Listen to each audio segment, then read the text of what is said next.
सो या हमारे पास एक क्वेश्चन है आज। Best flexi cap for 5000 per month. काफी कॉमन क्वेश्चन है जो काफी लोग हमें रोजमर्रा जिंदगी में पूछते हैं, तो इसका आंसर देने की कोशिश करते हैं। 25 ईयर्स ओल्ड है, earn 5000 rupees per month invest करना चाहते हैं for best flexi cap. Okay, ठीक है। हम स्टार एसआईपी पे जाते हैं। ये वेबसाइट काफी अच्छी है दोस्तों, आप भी इसे यूज कर सकते हो। यहाँ पे SIP performance flexi cap earn 5000। Okay,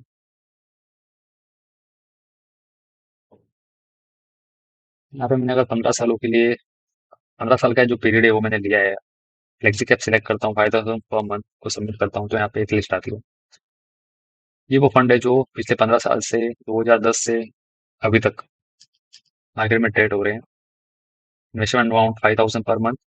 और अगर आप कॉइन फ्लेक्सी कैप फंड अगर आपने चॉइस किया होता है तो 41 लाख आपकी करंट वैल्यू होती है। एचडीएफसी फ्लेक्सी कैप फंड है, अगर आपने ये चॉइस किया होता अगर 2010 से तो 36 लाख ये भी है।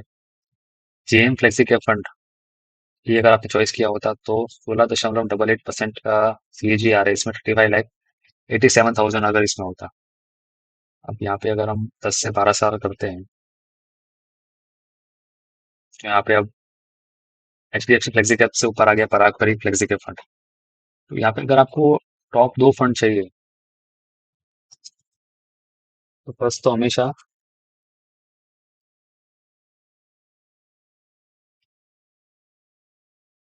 वो यही चॉइस करना है। अगर आपके पास सही में 5000 है तो आपको 2500 इसमें करना है।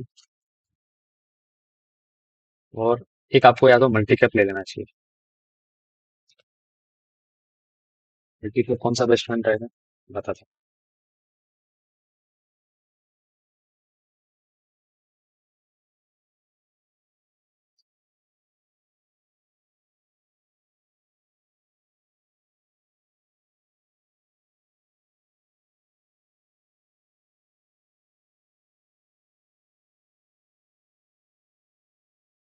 तो यहाँ पे हम मल्टी मल्टी कैप को सिलेक्ट करते हैं। यहाँ पे क्योंकि 10 12 साल हम सिलेक्ट करते हैं। अगर आप और एग्जाम में सबमिट में जाएंगे तो हमें यहाँ पे मल्टी कैप के बेस्ट बेस्ट ऑप्शंस मिल जाएंगे। मल्टी कैप में भी सर ओवरऑल आपको कैटेगरी एवरेज तो 16.33% है, तो हम इसके ऊपर ही जाना चाहेंगे तो यहाँ पे हम दो फंड ही मिलते हैं यार, कॉन्ट का और निपोन इंडिया का। तो निपोन इंडिया का मल्टी कैप काफी अच्छा है, एक हम इसको सिलेक्ट कर लेंगे। सो या आपको आपके लिए ये रेडी हो गया। लेकिन अगर आपका क्वेश्चन ये था कि फ्लेक्सी कैप में मैं 5000 करना चाहता हूँ और मल्टी कैप में 5,000 करना चाहता हूँ, तो मल्टी कैप 5।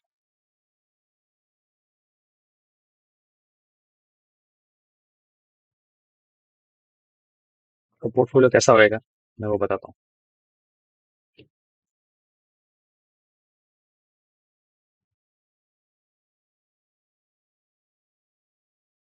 ये निपुण इंडिया का मल्टी कैप फंड ग्रोथ है।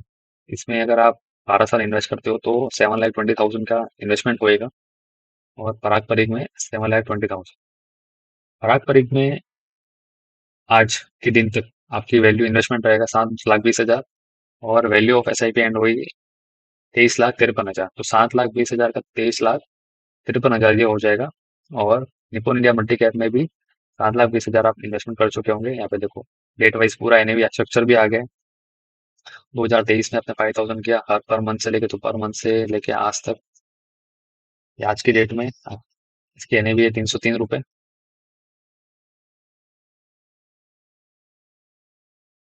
303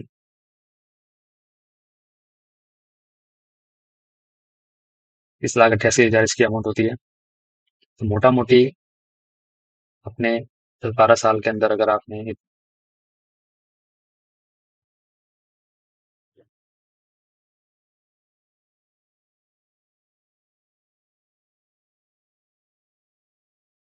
यहाँ पे अगर आप इसको लमसम भी रख रहने देते हो, यहाँ पे जस्ट एक थॉट है कि 21 लाख और 21 लाख 40 लाख के आसपास इसको अगर आप लमसम भी छोड़ देते हो, उसके बाद अगर आपको इन्वेस्टमेंट नहीं भी करना है तो हम यहाँ पे कैलकुलेटर में जाते हैं और इसको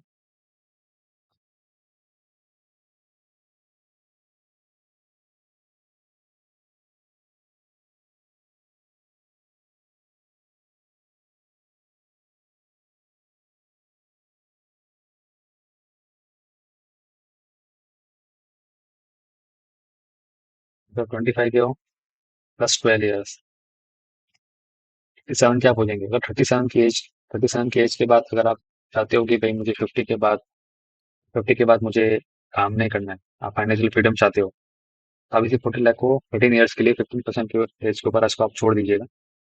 तो आफ्टर 50 या फिर ऑन द एज ऑफ 50 आपको 2 करोड़ 46 लाख मिलेंगे। उसके बाद में हम जाते हैं SWB पे। SWB में अगर हम 2 करोड़ 46 लाख यहाँ पे डालते हैं और इसका 6%,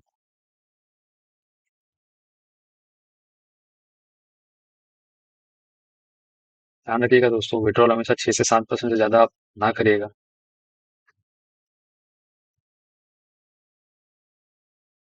तो साल का आप 1.5 लाख रुपए आराम से इसमें, महीने का 1.5 लाख रुपए आप आराम से इसमें विड्रॉल कर सकते हो और नेक्स्ट 20 ईयर्स। उसके बाद में हम उसी फंड में रहने देंगे, फिर भी हम अज्यूम करते हैं एवरेज 12% तो मिलता है, हमें 17-18% मिल रहा था, लेकिन तो भी हम सपोज करते हैं कि एटलीस्ट हमें 10-12% मान लेते हैं, हम 18% नहीं पकड़ते हैं, 12% ही पकड़ते हैं। तो भी आप देखिएगा कि 50 से 70 तक आपने हर महीने 1,50,000 आपने विड्रॉल किया है। उसके बाद में आपने 3 करोड़ 60 लाख आपने विड्रॉ कर चुके हैं 2 करोड़ 46 लाख में से। उसके बाद में आपकी बैलेंस रहेगी 11 करोड़ रुपए। यहाँ पे इसका पूरा चार्ट है, इतना आपको इंटरेस्ट मिला, आपने विड्रॉ इतना किया, बस ये टोटल आपका इन्वेस्टमेंट का पूरा होराइजन है। तो अगर आप ये समझते हो कि 5,000 से भी, अगर 5-10 हजार से भी अगर आप फाइनेंशियल फ्रीडम नहीं हासिल कर सकते हो, तो नहीं, आप गलत हो, आप स्टार्ट नहीं कर रहे हो। आप स्टार्ट करो, आपको फाइनेंशियल फ्रीडम मिलेगी। सेकंड क्वेश्चन के ऊपर जाते हैं हम, हमारे पास एक क्वेश्चन और भी आया हुआ है। Sir please review my portfolio, जिला था इनका, मैंने यहाँ पे इसको हाइड कर दिया। ओके, ये 6-6.5 हजार ये भी मंथली इन्वेस्ट कर रहे हैं, तो किसमें कर रहे हैं देखिए। HDFC small cap 1,000, Nippon India small cap 1,000, axis small cap 1,000, बंधन स्मॉल कैप में 500, DSP स्मॉल कैप में 500, फ्रैंकलिन स्मॉल कैप में 500, HSBC स्मॉल कैप में 500, इन्वेस्को स्मॉल कैप में 500, मोतीलाल ओसवाल में 500, SBI स्मॉल कैप में 500। तो ये 6-6.5 हजार करीब का इनका पोर्टफोलियो है। टाइम होराइजन इनके पास से कम 15 साल प्लस का। फाइनेंशियल फ्रीडम पाना है, इन्हें भी पता है सर कुछ चेंज करने की जरूरत है, कि अभी शुरू किया है, मेरी एज है 36 ईयर्स। चलो, तो इनको भी हम कैलकुलेटर में ही समझते हैं। तो 36 साल की उम्र में ये 6-6.5 हजार रुपये इन्वेस्ट कर रहे हैं।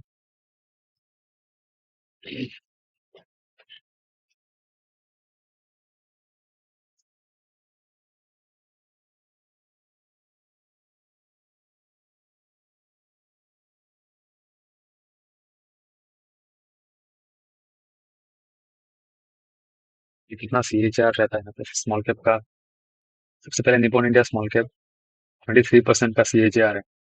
मात्र 5,000 पर मंथ से अगर आपने 15 साल के लिए इन्वेस्ट किया है, तो करंट वैल्यू 62 लाख रुपए करंट वैल्यू है इसका आज। SBI small cap, DSP small cap, देखिए ये तीन जो फंड है ना, ये हमें, ये टॉप के, ये हमेशा टॉप नहीं रहने वाले, ये कभी नीचे आएंगे, कभी HDFC स्मॉल कैप भी फर्स्ट पे जाएगा, कभी फ्रैंकलिन भी फर्स्ट पे जाएगा, कभी कॉन्ट भी। अब कॉन्ट में आपने देखा होगा कि हमेशा इसके सारे फंड प्लस फर्स्ट नंबर पे थे, अभी तब से हमेशा ये गिर रहे हैं। तो ये सब चालबाजी में हमें नहीं पड़ना है। अगर आप स्मॉल कैप पे भी अगर आपका रनिंग है, आपको रनिंग करना ही है। लेकिन क्वेश्चन में ये है कि आप इसको कंटिन्यू करना चाहते हो, लेकिन आपने यहाँ पे डाइवर्सिफिकेशन कुछ नहीं, आप सिर्फ एक्सपेंस रेशियो ज्यादा दे रहे हो, क्योंकि आपने सारे स्मॉल कैप ही सिलेक्ट किए। तो सारे स्मॉल कैप सिलेक्ट करने से भी कोई मतलब नहीं है। आप चाहो, अगर आपकी जगह मैं होता, तो यहाँ पे मैं क्या करता।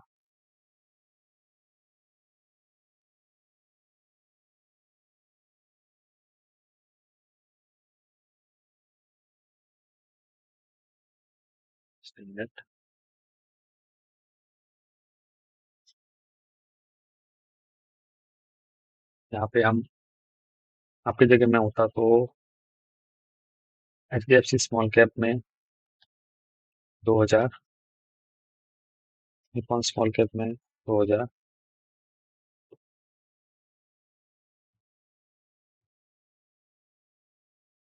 मिक्स कैप में 1,000,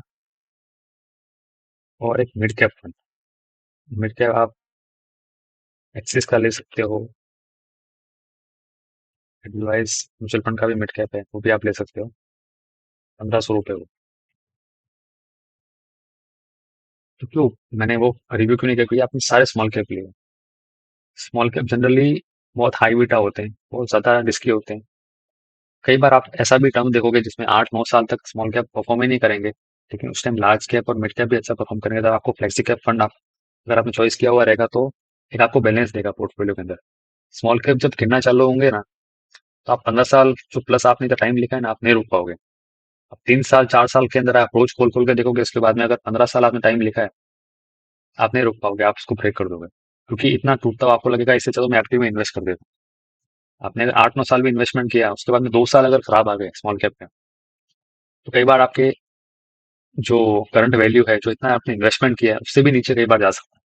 स्मॉल कैप का ये है। लेकिन अगर आप स्मॉल कैप में ही 15 साल सही में लग करके अगर आप बैठते हो, तब आपको कुछ नहीं होने वाला है। अगर आप इमोशन पे कंट्रोल करते हो, तब आपको कुछ नहीं होने वाला है। लेकिन अगर आप ऐसे हो कि 10,000 इन्वेस्ट किया और 2,000 नीचे है, तो आपका दिमाग हिलने डुलने लग जाता है, तो फिर ये स्मॉल कैप आपके लिए नहीं है। आपको डाइवर्सिफाई में ही जाना चाहिए, और मेरी सलाह भी यही रहेगी। क्योंकि आपकी एज 36 साल है, तो आपको डाइवर्सिफाई में जाना चाहिए। 2 स्मॉल कैप ले लीजिए, एक फ्लेक्सी कैप ले लीजिए। यहाँ पे चाहो आप स्मॉल कैप एक भी ले सकते हो, मैं होता तो आपको एक ही सजेस्ट करता। लेकिन ठीक है, आप इसमें स्मॉल कैप दो ले लीजिए, HDFC का और निप्पॉन इंडिया का। चाहे आप HDFC लीजिए, चाहे यहाँ पे SBI स्मॉल कैप लीजिए। Nippon India small cap, flexi cap 1000, और एडलवाइस का मिड कैप भी। ये आपका एक डाइवर्सिफाई हो गया। आपके पास फ्लेक्सी कैप में भी हो गए, लार्ज कैप मोस्टली टिल्ट रहता है फ्लेक्सी कैप में। एडलवाइस मिड कैप का 1500, और निप्पॉन इंडिया स्मॉल कैप का 2000, HDFC का स्मॉल कैप का 2000। मोटा मोटी 20 साल के अंदर अगर आप 13% का भी एवरेज करते हैं, क्योंकि स्मॉल कैप 18 से 20% का भी इन्वेस्टमेंट पे रिटर्न देता है। लेकिन अगर हम डाइवर्सिफाई सेक्शन में जाते हैं, और क्योंकि एक एम्पिट रजिस्टर रूम है, तो उसे मैं आपको 12% से ज्यादा नहीं बता सकता हूँ। तो 12% भी पकड़ूं तो भी 86 और 2056, मतलब 56 साल की एज में आपके पास 65 लाख रुपए इकट्ठा हो जाएंगे। और उसको अगर आप नहीं तोड़ते हो, आप आप चाहते हो कि भाई 55 के बाद मुझे बढ़ना नहीं है, लेकिन 2-5 साल और इसको मैं रहने देता हूँ, या रहने देती हूँ।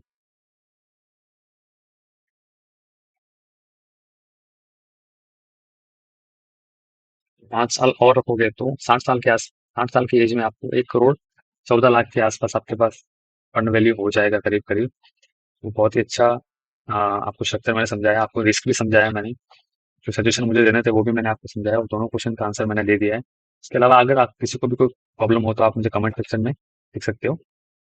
जय श्री राम।